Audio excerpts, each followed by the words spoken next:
Maya payabak kaya kayo ng kapatid, good morning po sa inyong lahat kay Kristo. Sa araw na ito, ang ating pong pag-uusapan ay patungkol po sa alay o handog na katanggap-tanggap sa Diyos, yung bang acceptable worship. At sa kabilang panig naman ay yung hindi tinatanggap na Diyos ng ating Panginoong Ama sa Langit at kanyang rinireject na pagsasamba o samba.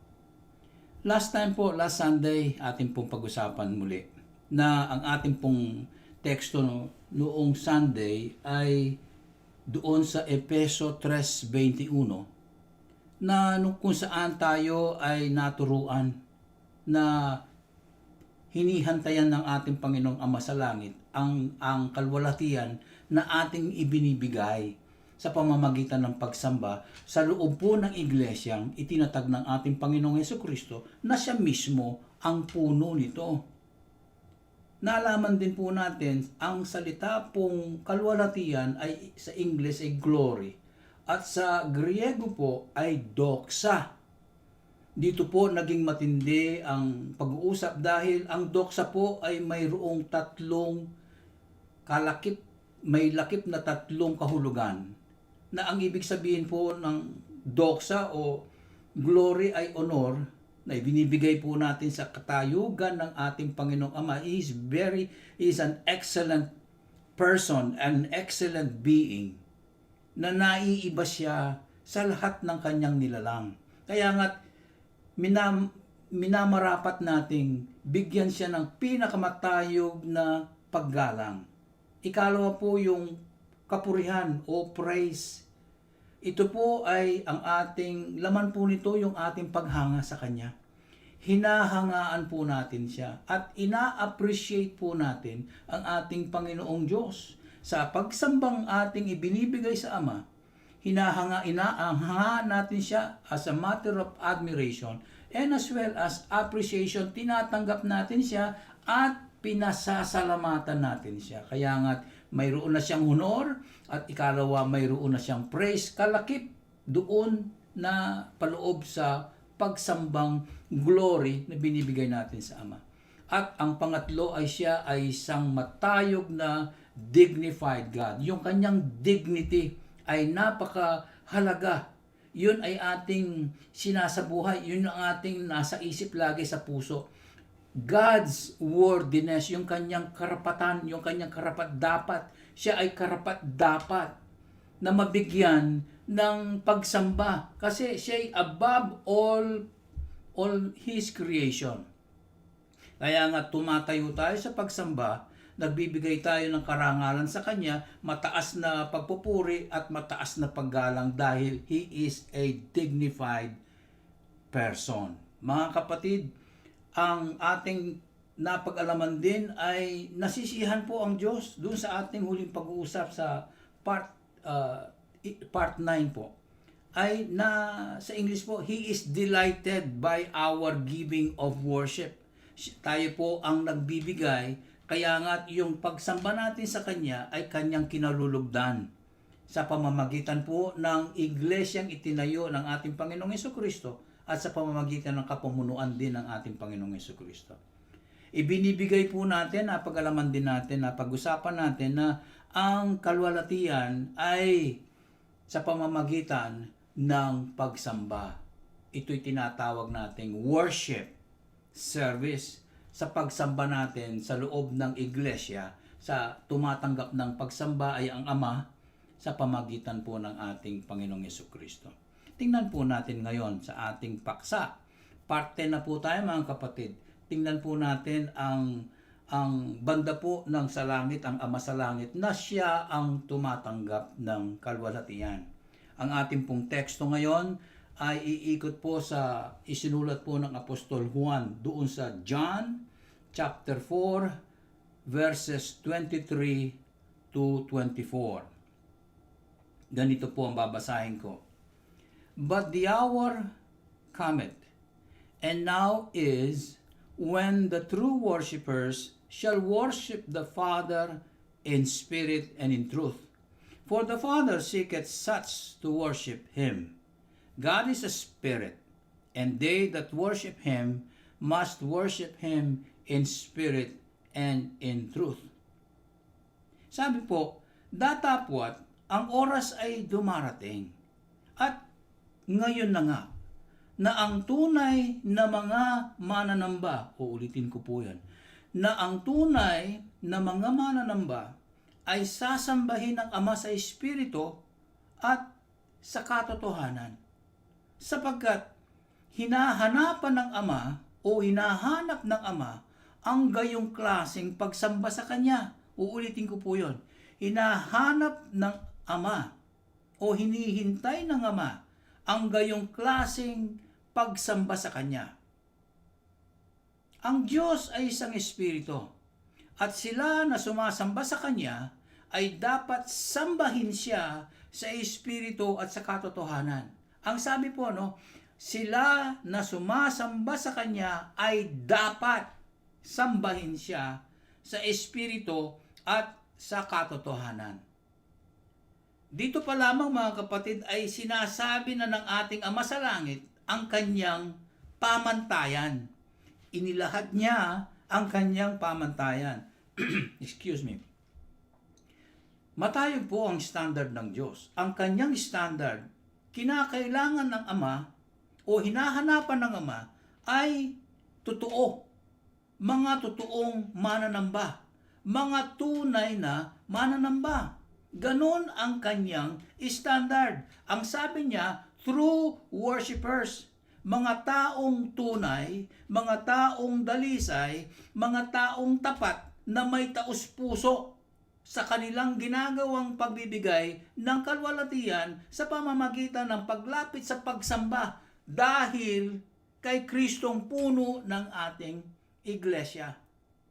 Ito ay mahalaga lamang doon sa mga nailigtas na ng ating Panginoong Hesukristo. Di ba sabi ko last time, salvation matters to God. Now, if salvation matters to God, then truth matters to the saved. Kung ang kaligtasan ay mahalaga sa ating Diyos Ama sa Langit, then ang katotohanan naman ay kailangang binibigyan natin ng halaga. Kaya nga, from the standpoint of the saved, truth matters to them. Yun po ang katotohanan. Kailangan tunay at dalisay at taus-puso kang anak ng Diyos Ama sa Langit. Kaya, subalit ka nga, humaba man ang panahon, ay darating ang oras na mangyayari.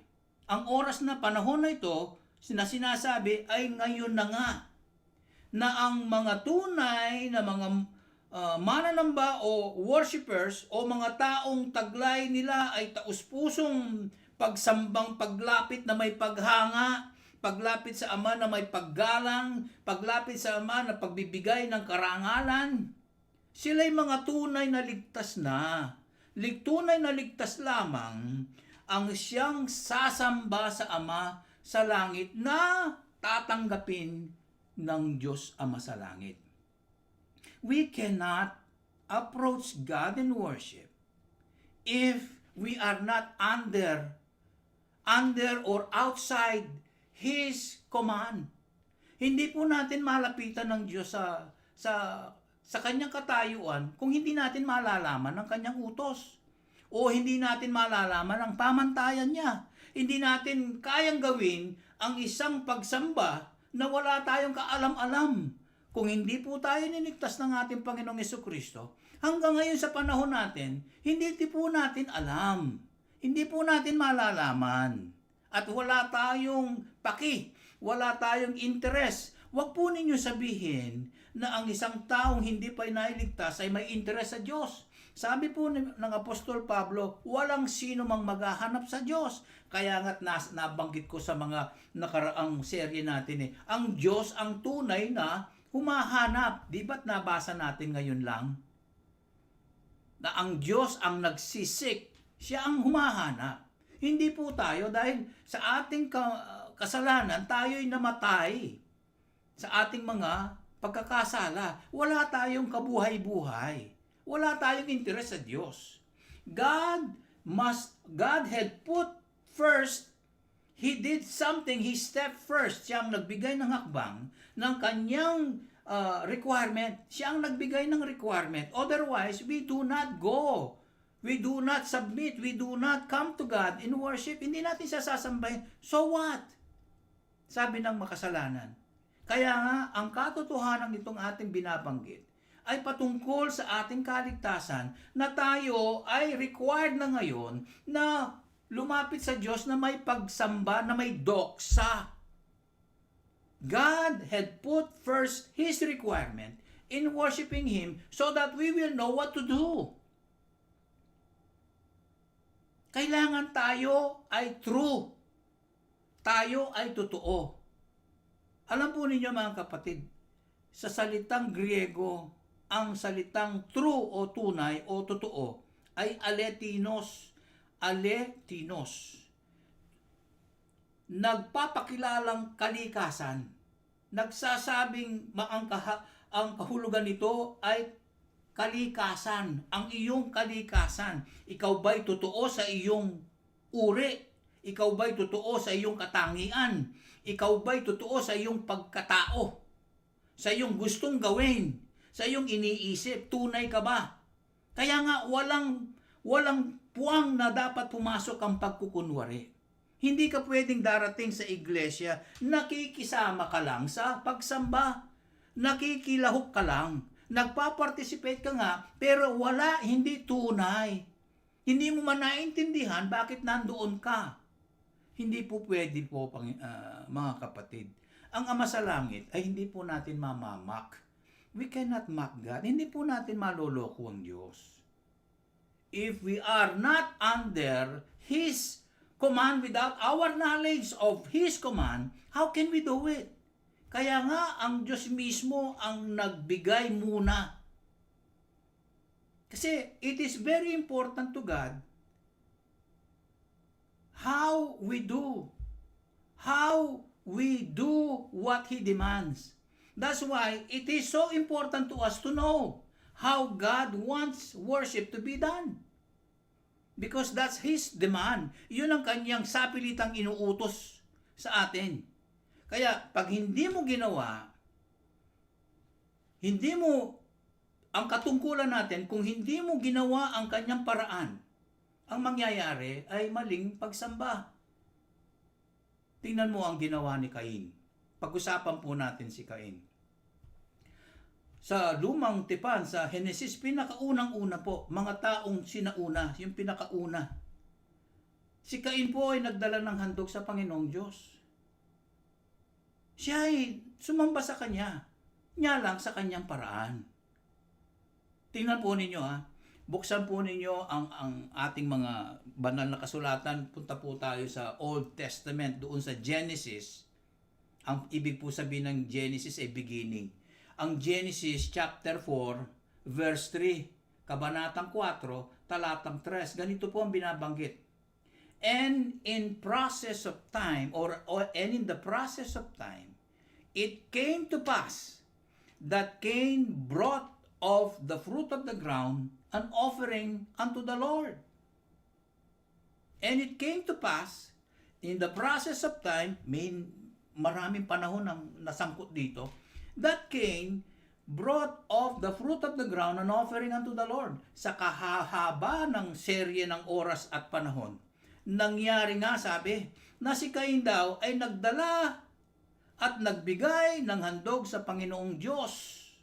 Tandaan po ninyo, an offering unto the Lord. Next time na po natin pag-uusapan itong sharing, ang katuglong na ito. Ang babangkitin po natin, si Cain ay nagdala at nagbigay ng handog sa Panginoon. Handog ni Cain ay ang bunga ng kanyang mga tanim. At eto siya, ibinibigay niya ang kanyang handog sa Panginoon.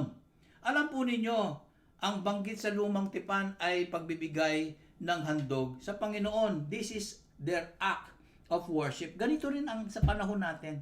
We are giving an offering. Offer yourself as a living sacrifice, sabi po ni Apostol Pablo. Romans 12 verse 1. Talaga pagdating mo sa loob po ng kapulungan ng mga miyembro ng iglesia, may dala-dala ka. Ang sarili mo, dala mo ang iyong katunayan na ikaw ay nando, ang iyong kaisipan, ang iyong sinserong pagmamahal, ang iyong paggalang, dala mo. Mga kapatid, this is, at pagka ginawa mo na ito, lumapit ka sa Diyos, ito yung handog mo, it is an act of worship. Ganito ang gawa ng iyong pagsamba sa Diyos. Si Cain ay nakitaan na may dala siyang handog. Siya ay nagbibigay ngayon ng kanyang handog sa Panginoong Diyos. Hindi sa Diyos, no? Sa Panginoon Diyos, to the Lord God. Now, may tanong natin, bakit ginagawa ni Cain ito? Sino ang nagsabi sa kanyang gawin mo ito? Bakit naman siya napilitang lumapit na may handog? Bakit siya maghahandog? Kaya masasabing, tumutugon lamang si Cain sa ating pinag-uusapan. God had set a requirement. God demanded worship. Kung hindi nag-demand, kung hindi nagsapilit ang umutos ang Diyos, paano magbibigay itong taong ito? Hindi gagawin ni Cain ito. Parang sinasabing, ganito ang gawin mo, kaya mapipilitan kang gawin mo nga yun. Kaya mayroong utos. Cain was responding to God's demand. Kaya nga sabi ko, otherwise, Cain will not do anything at all. Yung kasing demand, ang salitang demand, pagka parang sapilitan ito wala ka talagang choice Because the person who's demanding it, ang tawag dito ay humihingi siya. He is asking with authority. Meron siyang otoridad. Meron siyang kapangyarihang sabihin at iutos niya ito sa'yo. Kaya ang inuutos na pagsamba ay noon pang sa panahon nila Adan at Eva. Ito'y maaring bukang bibig na nila. Sasambahin mo ang Diyos, kailangan sambahin natin at mag-aalay tayo ng handog. Dahil siya'y Diyos, inihintay ng Diyos ito sa atin. Ang pagsamba ay hindi lamang sa panahon natin, sa pagsamba sa Diyos, kundi sa panahon pa nila. Ito'y inuutos. Sapilitan po mga kapatid. Gusto kong isanay sa inyo itong naisulat ni Apostol John doon sa Revelation chapter 14. Talatang 7. Pahayag po, no? Revelation chapter 14 verse 7. Ganito po ang sinasabi ng banal na kasulatan. Saying, o pasigaw na may utos at otoridad na sinasabi, saying with a loud voice, fear God. Matakot kayo. Fear God and give glory to Him or worship Him, for the hour of His judgment is come, and worship Him that made heaven and earth and the sea and the fountains of waters. Banaagan ko po sa inyo sa wika natin. Pasigaw na may utos. Matakot kayo. Matakot kayo nga sa Diyos at bigyan ninyo siya ng kalwalhatian. Bigyan siya ng kalwalhatian sapagkat, sabi, ang oras ng kanyang paghatol, makapangyarihan nga maghahatol siya, ay dumating na. At sambahin tunay ang Diyos na may gawa ng langit, ang Diyos na may gawa ng lupa, ang Diyos na may gawa ng dagat at ng mga bukal na mga tubig. Talagang inuutos. Inuutos na sambahin ang ating Panginoong Diyos. This is His demand. The statement is clear. God demands worship from us, from His creation, from His creatures na He created them according to His likeness, His image and likeness, mga kapatid. Dahil dito, mapapansin na talagang inuutos. Ito ay isang utos ng Diyos na magbigay ng kalwalhatian sa pamamagitan ng pagsamba. Lalapitan mo ang Diyos sa pagsamba. Mag-aalay ka sa Kanya. Tulad ng ating oras ngayon, narito tayo, nakikinig natin at ating inaalay ang ating mga tainga, nakikinig tayo. Pinagbabawalan natin ang ating sariling tayo maantok sa haba po ng pag-uusap ng salita ng Diyos. Tayo ay tinatanggap natin sa ating mga living sacrifice, yung mga bodies natin na kahit nasasaktan tayo dahil na tinuturo ng Diyos sa atin ang ating kamalian. na ang turong yon, pag ikaw ay nasasaktan, humanda ka yung iyong kataasang loob, yung kataasang mong loob, yung lalakonan ng Diyos. O makanya yung pastor, ganito yung pastor na ito, wala nang ginawa, kundi ako lang pinariringgan ako ng pinariringgan. Abay, baka hindi ka paligtas, kapatid, kung gano'n ang iyong attitude. Dahil ang tunay na ligtas, mga kapatid, totoo sila. Sabi nga niya, ang hinahanap ng ating Panginoong Ama ay tunay na ligtas na nagrepent at may pananampalataya sa ating Panginoong Jesucristo. Na may repentance toward God, nagbago na ang iyong isip para sa Diyos ka na. At tapos ang Diyos na nagsasalita, umaatras ka, nasasaktan ka, ayaw mo. Kung ayaw mo, paano yun? Tingnan mo sabi ng banal na kasulatan, siyasatin mo sarili mo, baka namang hindi ka pa nakaabot ng repentance at ng pananampalataya. Baka gano'n, kaya pala ikaw ay nasasaktan. Masakit, sabi ng banal na kasulatan, ang salita na sinasabi ng Diyos parang double-edged sword. Pag yan ay ginamit ng Diyos sa'yo, talagang mahihiwa ka. At alam mo naman ang sakit ng nahiwa, magugulat ka maplas, dumaya ka pa, you will bleed. Something come out from you. Kaya kung ganun ang dating ng mga pangaral ng Ama sa Langit, pangaral ng Panginoong Jesucristo sa pamamagitan ng banal na Espiritu nagsasalita sa persona ng ating pastor, ay tanggapin mo. Yun ang katunayan. Totoo kasi sinasabi. Kaya mga kapatid, the statement of the Word of God is clear. He command us to give glory. He command us to be true. Magpakatuto tayo. Kaya nasabi ko, wala tayong choice. Wala na tayong mapipili. Huwag kang pumili. We don't have choice under God. His demand, kailangan His way. Pagka inutos ng Diyos, ganito mong gawin. Hindi pwedeng, pasensya na ka, pasensya na po Panginoong Diyos hindi ko po alam. Abay, hindi pwede, paaalam sa iyo ng Diyos. At humanda ka, pagka naalam mo na, bigyan mo na ng pagmamahal para magawa mo ito. Lagi, ganun ang gagawin mo. Hindi pwedeng, habang ginagawa mo, may iniisip kang hindi maganda. Ang sinasangkot mo, ang ini-excuse mo, yung pastor mo. Ang ini-excuse mo, yung kapatid mo. Didistract ka. Huwag kang pa-distract. Si Apostol Pablo hindi nadidistract Ang mga anak na tunay ng Diyos, sila'y nagre-rejoice sa Panginoong Diyos sa araw ng kagipitan, sa araw ng kalwalatian, sa araw ng kasiyahan. Ano man dumating na masakit na karamdaman, sila'y nagre-rejoice. Ganun po kasi ang sabi ng banal na kasulatan. Sabi ni Apostol Pablo, ngayon nadidistract ka sa iyong sa kapatid mo wala ka namang gagawin. Ikinahihiya mo yung sarili mo na sabihin mo sa kanya, tulungan mo akong makapagsamba. Hindi yung makanyane manisipin ko. Walang pagmamahal yon. Love thy neighbor or love thy brother. Kaya mga kapatid, pag mayroong paksa ang ating malugod na pastor, nakikinig po ako kahit na pagod ang katawan ko, wala po akong excuse. Sinasabi ko lang sa inyo para hindi po tayo nagkakalayo ng katayuan. Mga kapatid, utos po ng Diyos, dapat po nating sundin. Ito isa pa, ang ating Panginoong Jesucristo, mayroon siyang nabanggit tungkol sa utos na ito. Matthew chapter 4 verse 10 po. Buksan po ninyo ang pahina po ng ating mga banal na kasulatang aklat. Doon sa Mateo 4 verse 10, matindi po itong pag-uusap na ito mga kapatid. Ito ay between the Lord Jesus Christ and Lucifer. Sabi niya, then saith Jesus unto him, get thee hence, Satan, for it is written.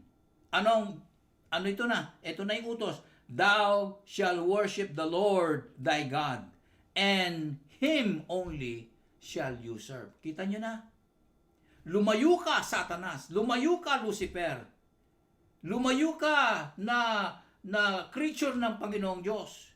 Lumayo ka na, nilikha lamang ng Panginoong Diyos. Lumayo ka, Satanas. Nasusulat na iyong dapat sundin.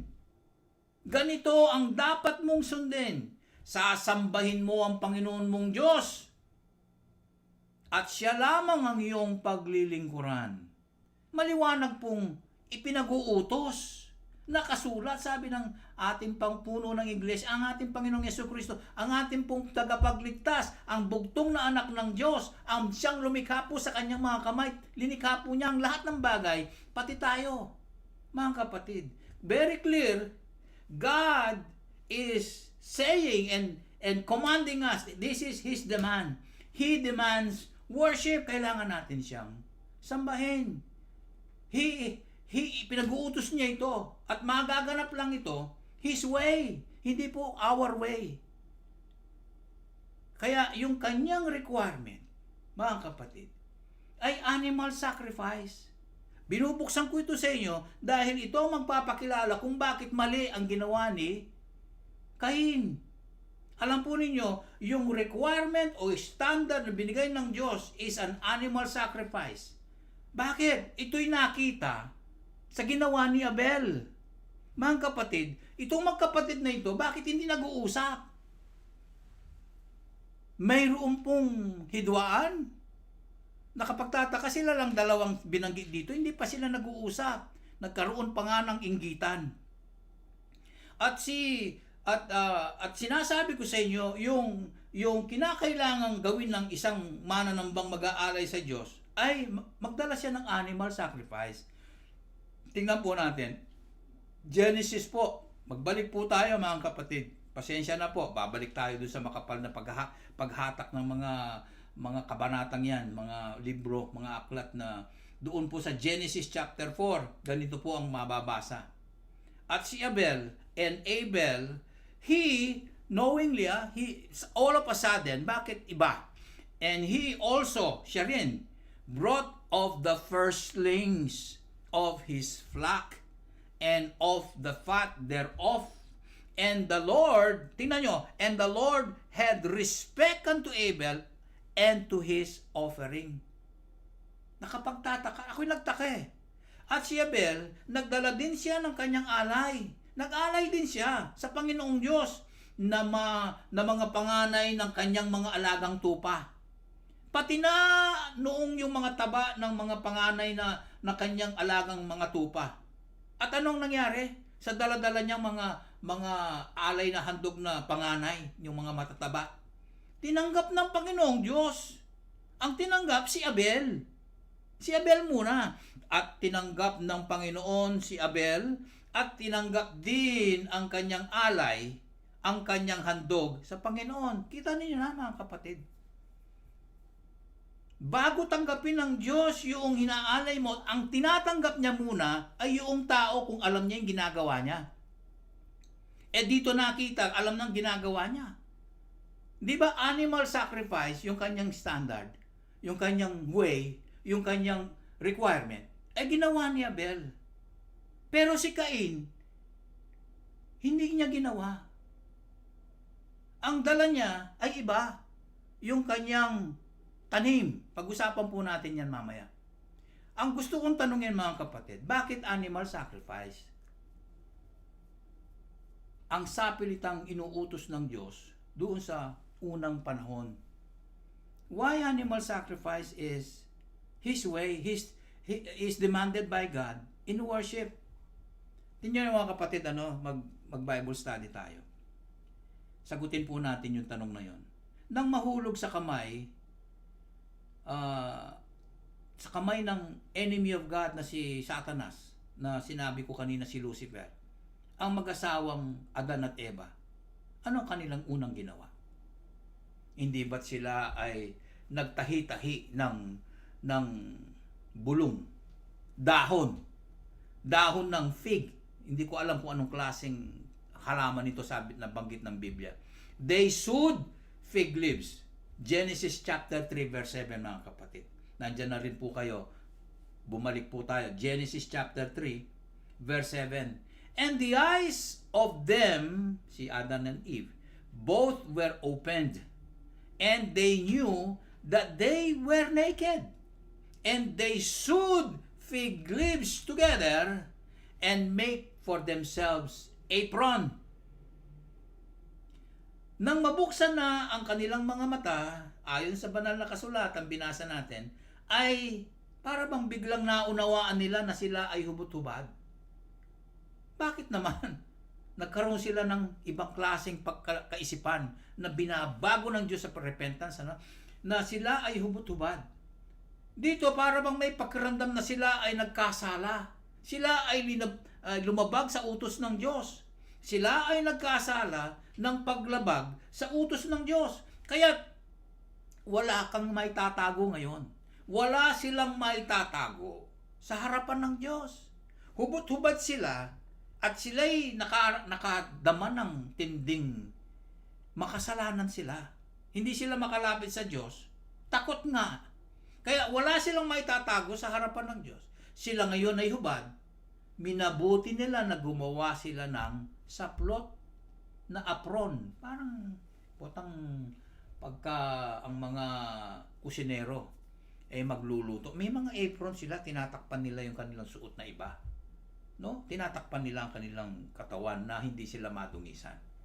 Ganito ang ginawa nila, saplot na apron o parang kasuutan.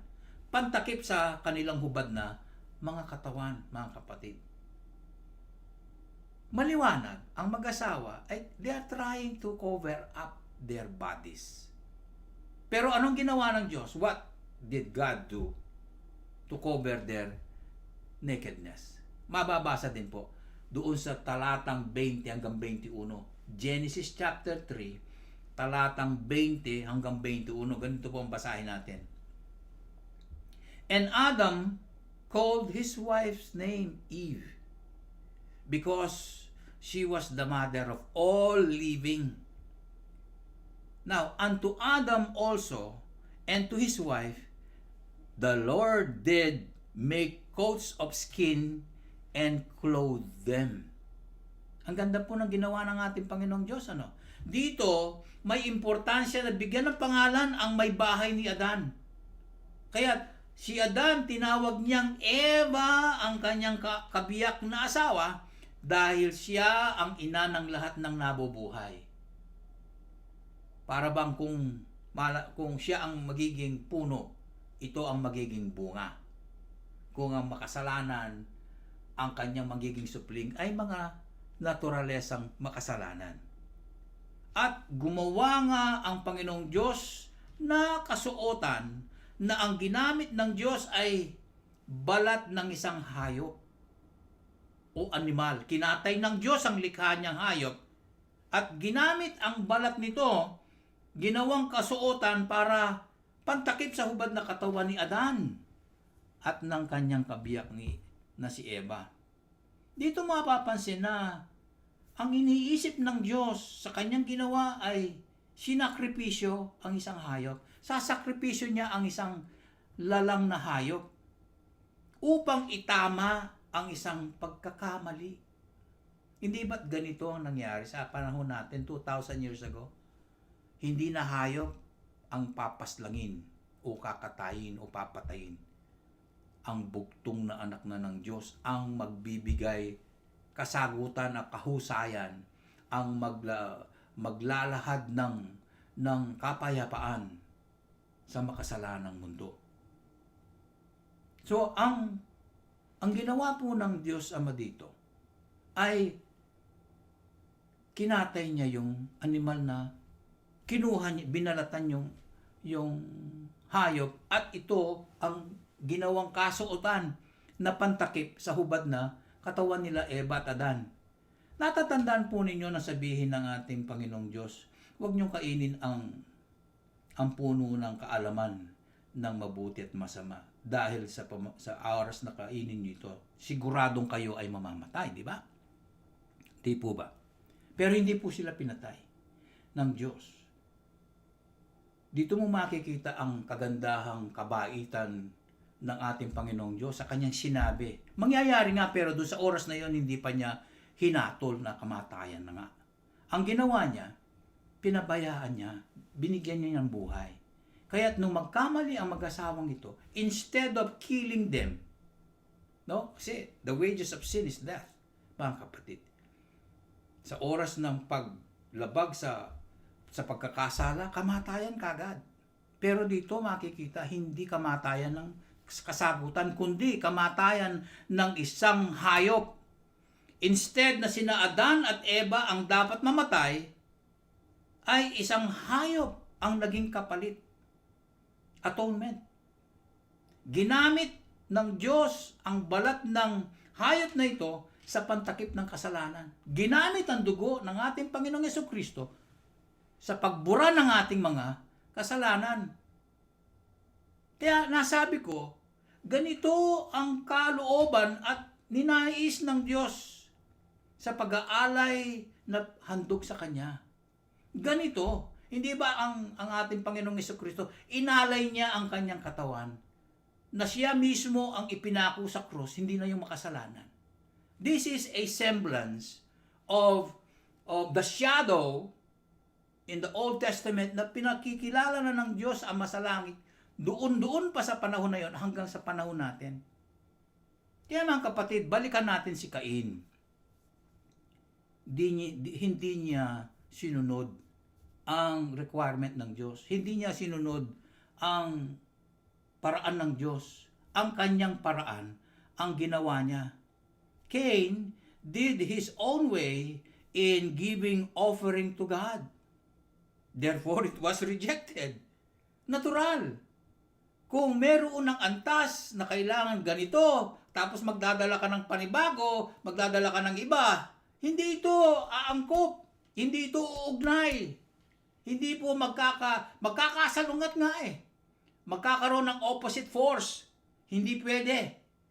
Pero si Abel, na ang handog niya ay yung requirement ng Diyos na animal sacrifice, nakikita ng Diyos yung kanyang ginawa kay Abel.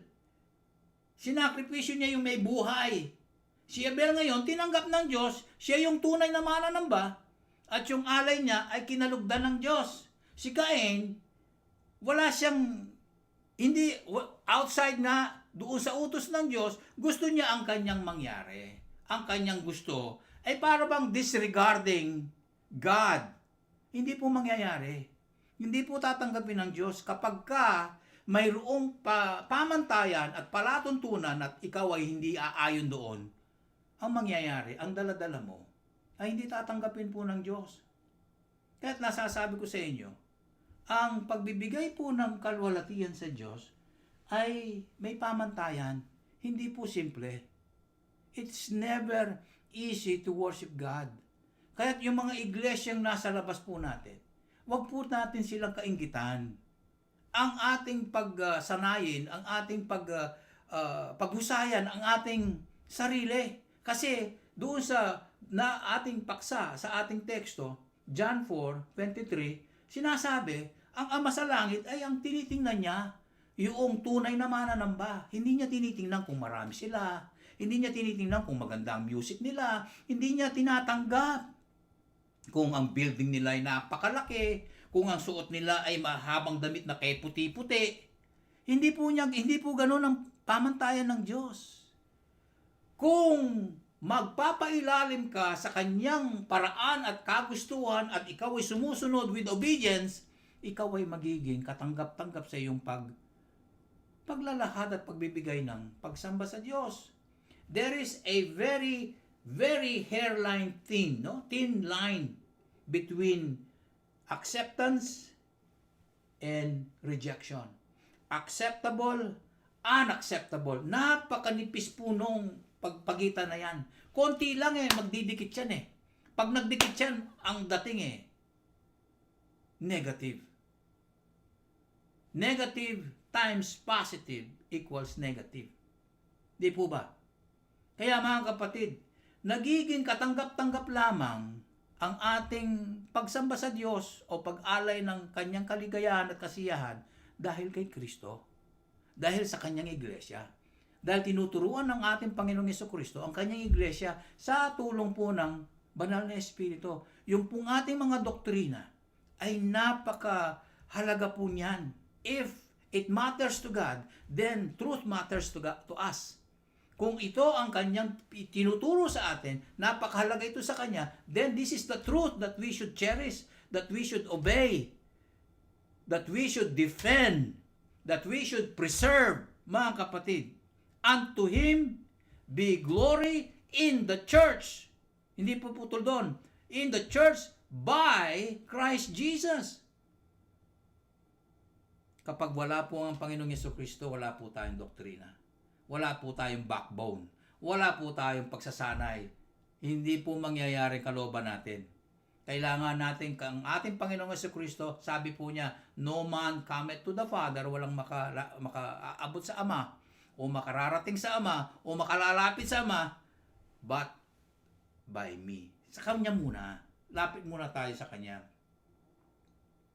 Now we know the standard of worship or the standard of God the Father in heaven. That it should be true. True in the sense na under tayo sa Kanyang utos, we are doing His way, we are responding to His demand. That's why we worship the Father para hindi mainis ang Diyos sa atin, instead na mainis maligayahan siya. Wala pong rejection. There is no other way. Our way will be wrong worship. But God's way, or the Father's standards, or we call it His way, is the only way. Kaya mga kapatid, tapos na po tayo sa ating pag-uusap. Yung verse 23 pa lang, ating pong pagsasanayin at ipagpapatuloy ang ating pag-uusap. Sa part 11, take up. Inuulit ko po sa inyo, babasahin ko po ang ating teksto. The hour cometh, and now is, when the true worshipers shall worship the Father in spirit and in truth. For the Father seeketh such to worship Him. God is a spirit, and they that worship Him must worship Him in spirit and in truth. Magpapaalam po ang inyong kapatid. God bless you all, at magandang umaga sa inyong lahat. Bye-bye po.